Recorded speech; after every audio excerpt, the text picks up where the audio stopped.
E a alimentação nessa porcentagem aí dos fisiculturistas, ela é importante também? Ou é mais ou menos... Campeonato de fisiculturismo é um campeonato de dieta, É sem dúvida mesmo? nenhuma. É quem tolera ficar em dieta mais tempo, é quem consegue ficar em dieta fora de competição para preservar o corpo, Ah, porque a dieta é como um polimento. Vamos pegar. Podemos falar de você? Um tá, pouquinho? vamos lá.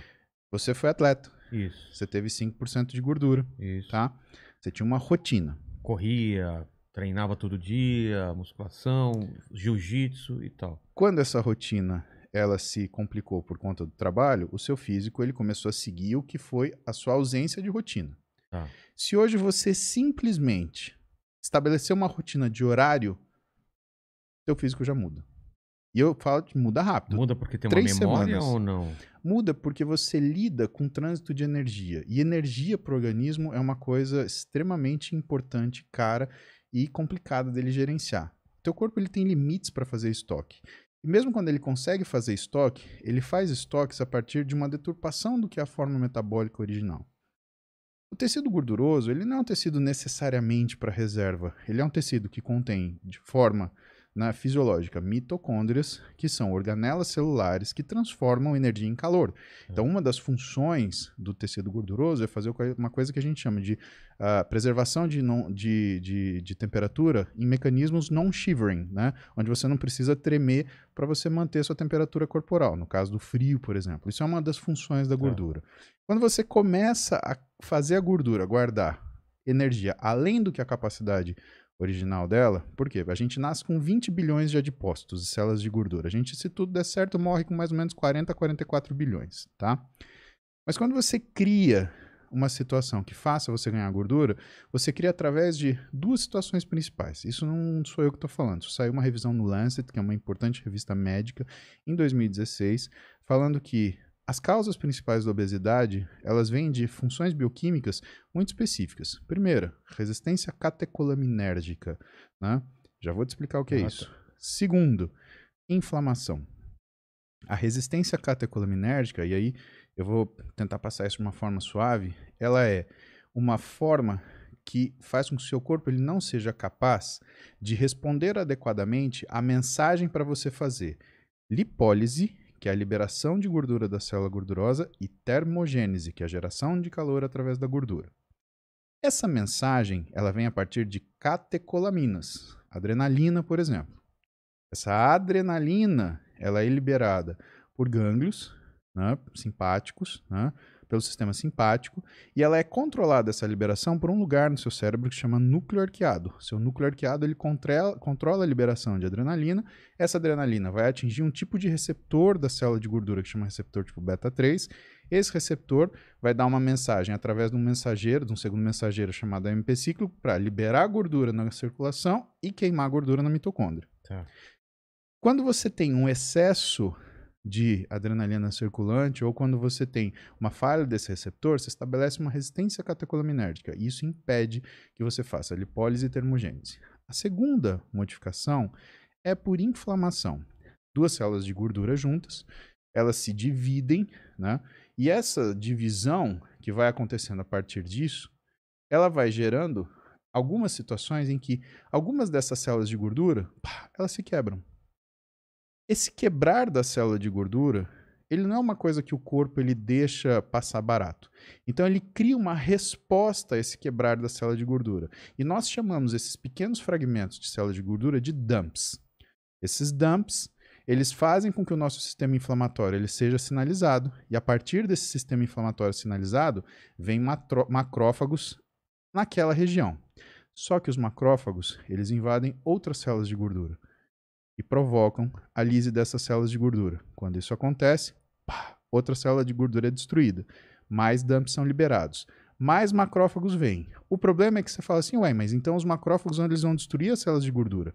Não, porque cada vez que ele destrói uma célula de gordura, aquele conteúdo ele tem que ser reservado. Então, novas células de gordura se criam. E a gente cria muito mais rápido célula de gordura do que necessariamente essa inflamação ela acaba se processando.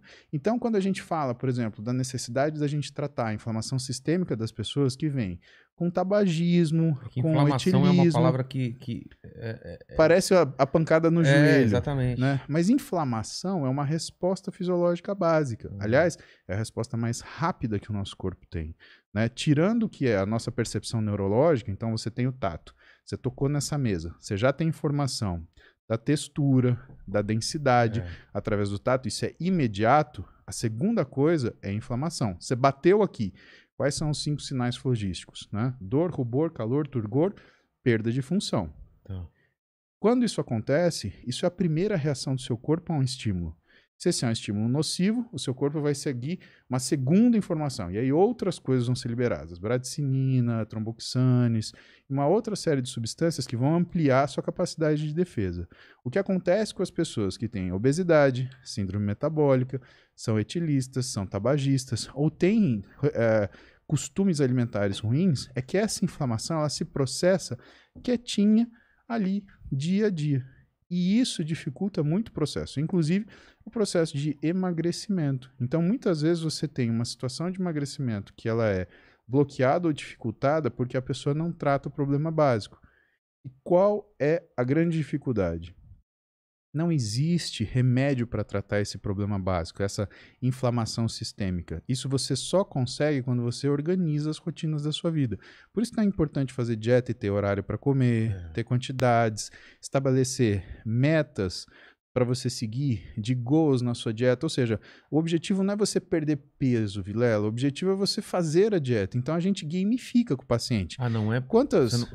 o game não é em relação à perda de peso. O game é o que você tem que fazer, porque a perda de peso ela é incontrolável. E outra, quando você tem um processo de emagrecimento, uma das coisas que melhora é uma coisa chamada resistência periférica à insulina. A insulina é o hormônio que coloca a glicose dentro da célula. Se você não consegue colocar a glicose dentro da célula, a tendência é que a sua glicose ela comece a aumentar. Só que o seu corpo ele não deixa que isso aconteça. Então ele toma providências para que esse excesso de energia ele seja estocado. E ele vai ser estocado onde? Na célula de gordura. Então a resistência periférica à insulina, ela ajuda, ela é um processo obesogênico, ela faz você ganhar mais gordura ainda. A questão é que a resistência periférica à insulina, ela também comanda algumas coisas importantes no seu cérebro. Por exemplo, a sua fome. Todo mundo acha que a insulina dá fome porque ela baixa a glicemia. Errado. A insulina no sistema nervoso central ela é sacietógena. Aquela sensação que você sente logo depois que você comeu, que você está satisfeito, não cheio. Estou satisfeito. Tá? Isso é a sua insulina alta agindo no seu sistema nervoso central. Você já sentiu isso. Você foi comer o couvert do restaurante, depois chega ao seu prato e você não queria comer. Isso é a insulina alta. Se você continuar comendo, você vai ver que você vai terminar a tua refeição. Puta, vamos comer uma sobremesa? Isso é resistência à insulina. Caramba. E num processo de resistência à insulina, você vai então... empurrando essa resistência, ela vai cada vez ficando maior. E mais que isso, não que ela vá só ficando cada vez maior, mas ela vai durando mais tempo em você. Então você não fica, por exemplo, diabético do dia para a noite. Primeiro você fica hiperglicêmico depois de uma refeição. Depois você fica hiperglicêmico 2 horas após essa refeição. Depois você fica hiperglicêmico até a refeição seguinte, até que você fique hiperglicêmico o tempo todo. Aí se estabeleceu diabetes. Um exame importante para a gente fazer essa avaliação é o exame de hemoglobina glicada. Né? A nossa hemoglobina ela é sensível a variações de glicemia. A gente mede um tipo de hemoglobina, HbA1c, né? Aonde a glicação dela mostra para a gente o que é a glicemia média do paciente. Então, o ideal é que a gente tenha uma hemoglobina glicada até 5,6. 5,7 a 6,5 é pré-diabetes. E acima de 6,5 é diabetes. Só que o que traduz isso? Quando você está com 5,6, 5,7 de hemoglobina glicada, 5,7%, significa que sua glicemia média é ao redor de 116 miligramas de glicose por decilitro de sangue. Quando você está com ela 6,5, já estamos falando em 126. Né? É mais ou menos assim, 5% é 98 de glicemia. Para cada 0,1%, você adiciona 2,8 na glicemia.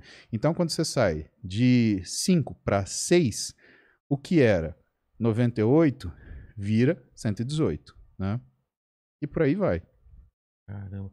E essa sensação de que Putz, comi demais. Sabe essa sensação ruim que tem quando você Empachamento. você tava com fome, e de repente você sente um negócio e fala, caramba, comi demais, cara. Perdão, fiz uma conta errada. Você sobe 2,8. Então, de 5 para 6, você sobe 28. Então, de 98, você vai para 126. Tá. Desculpa, é essa a conta, perdão. Tá. Mas essa sensação de empachamento que você sente é o quê? Tem uma coisa que chama alcalose pós-prandial. Seu estômago ele tem que fazer tanto ácido, que ele vai tirar de onde? A célula parietal do estômago, ela vai tirar a acidez do sangue para poder fazer HCl para digerir aquela comida. Só que chega uma hora que você usou tanto a acidez do sangue que o que é o processo de pH do nosso sangue, que é muito estreito, entre 7,35 e 7,45, ele fica mais perto do 145. E quando ele fica mais alcalino, o que teu cérebro faz? Ele faz, opa, fica calmo um pouquinho, porque agora você não tem recurso para você fazer sua vida de forma normal. Né? A gente chama de alcalose pós-prandial. E se você está tendo alcalose pós-prandial, já é um sinal que é para você estar de olho no que é a forma que você está comendo. Porque o ideal é você comer, se sentir bem, se sentir disposto. Sintomas que você tem que procurar um nutricionista, um médico, um nutrólogo. Em primeiro lugar, é esse empachamento. É você, toda vez que comer, se sentir mal. Azia pra caramba. Excesso de cansaço depois de comer. Excesso de apetite ou dificuldade de parar de comer. Então, esses são. Alguma coisa. Isso chama picking, isso tem até nome, isso é um sintoma.